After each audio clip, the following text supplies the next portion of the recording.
The long history of Australia's prisoners of war is today commemorated and remembered in memorials both here in Australia and overseas, particularly in Southeast Asia.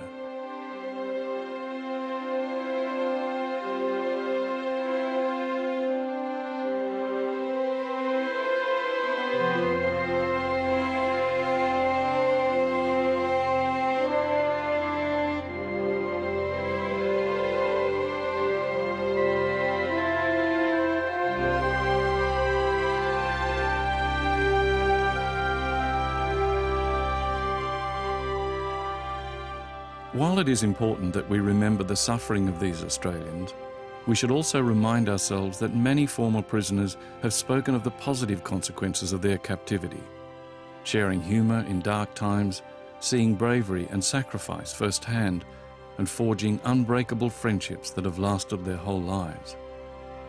On this DVD and the ones that follow, you will learn something of what happened to them and the experiences they shared.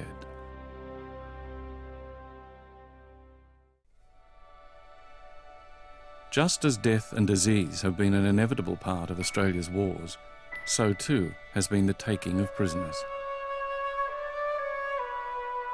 Australians have undergone imprisonment from the Boer War to the Korean War, and while their individual experiences were different, it was a difficult and confronting time for them all. Over 35,000 Australians have been prisoners of war, or POWs as they have come to be called. Here are the figures for each war.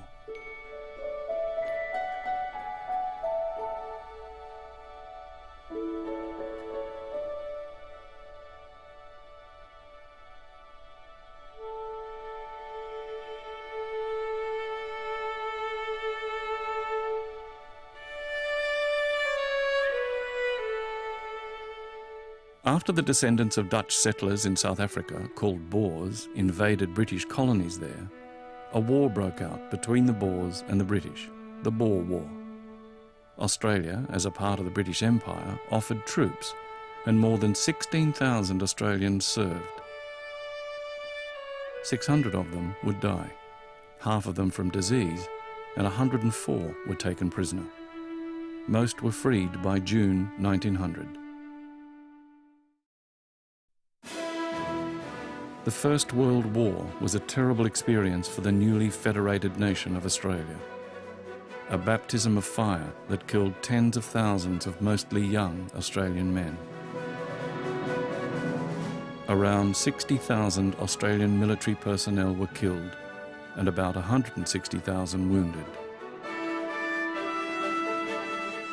More than 4,000 Australians were taken as prisoners of the Germans and the Ottomans, as the Turks were then called. Among the first to be captured was the crew of the AE-2, Australia's second war submarine. After being torpedoed near Gallipoli, the 32-man crew had to abandon ship and were all taken prisoner. They were put to work building a railway in Turkey and suffered badly from starvation and disease. 4 died while in captivity. Both sides took prisoners on Gallipoli, but a quarter of the Australian POWs died in captivity because of poor food, disease, and neglect.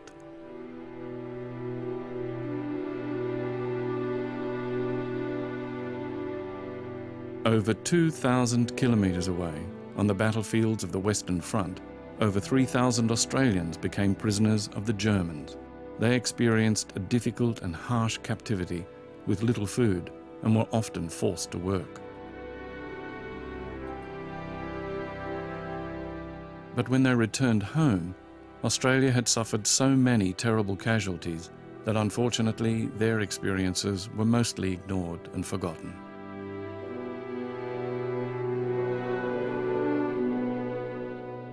In the Second World War, almost 1 million Australian men and women served across the globe. Over 30,000 did not return home. But the number of Australians captured was almost 8 times more than in the First World War, and the majority were prisoners of the Japanese.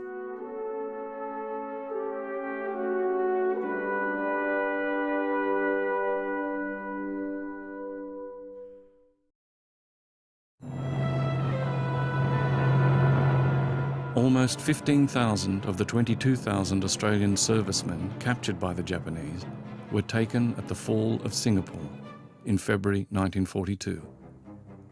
A third of them would die in captivity.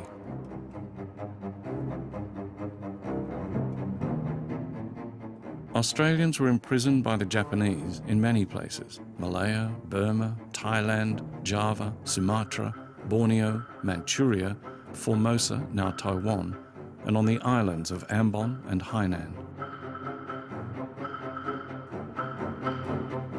The Japanese saw their prisoners as a vast and disposable labour force and forced them to build railways and airfields and work in mines and factories and shipyards. For nearly 4 years, Australian POWs battled disease, starvation, exhausting work, and brutal, callous treatment from their captors. Nearly 8,000 Australians died as prisoners of the Japanese, 1/4 of all the Australians who died in World War II. And they died in desperate, degrading conditions.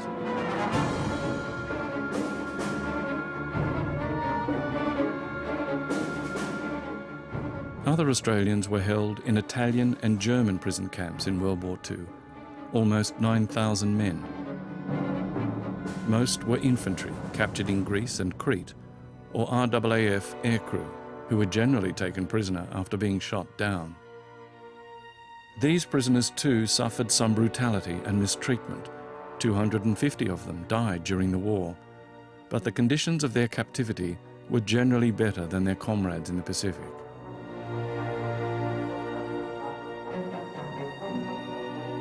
Some 1,500 Australian civilians, mostly women and children, also spent World War II in captivity, interned by the Japanese.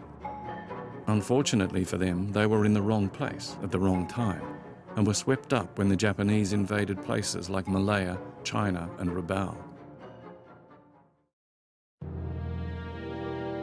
Australian Army nurses were also captured, the most well-known group enduring the war in prison in Sumatra, but only after the Japanese had massacred 21 of them.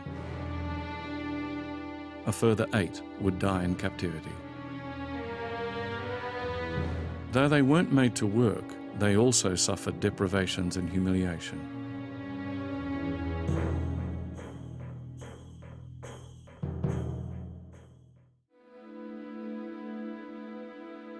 Australia imprisoned its own POWs during World War II, both civilian and military. In the interests of what was called national security, the Australian government interned civilians of German, Italian and Japanese extraction in makeshift camps, mostly in remote country locations.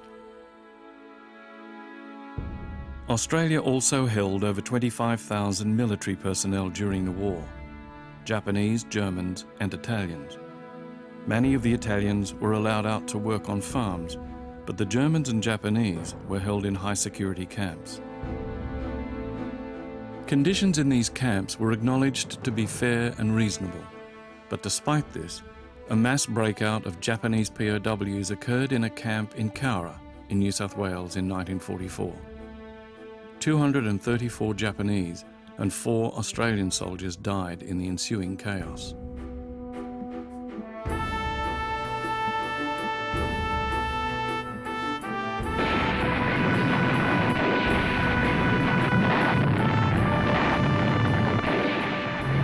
The Korean War began on the 25th of June 1950, when North Korean forces invaded South Korea.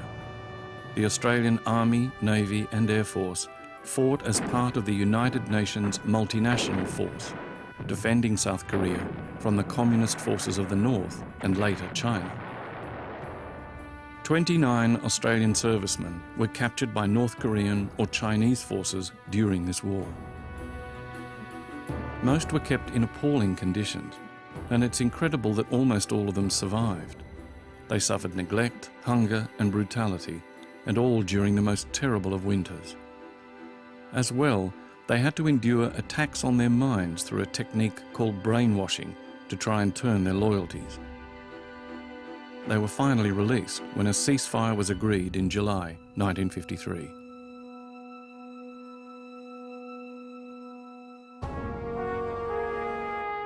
The Australian Prisoners of War education resource and the films you will see are based around interviews with former prisoners of war collected by the Australians at War Film Archive. The archive holds over 200 POW interviews, which you can browse on the web. The interviews hold the words and memories of these people, the ones who were actually there. And while no one person's memory can explain everything, their interviews provide us with a unique opportunity to begin our understanding of Australia's prisoners of war.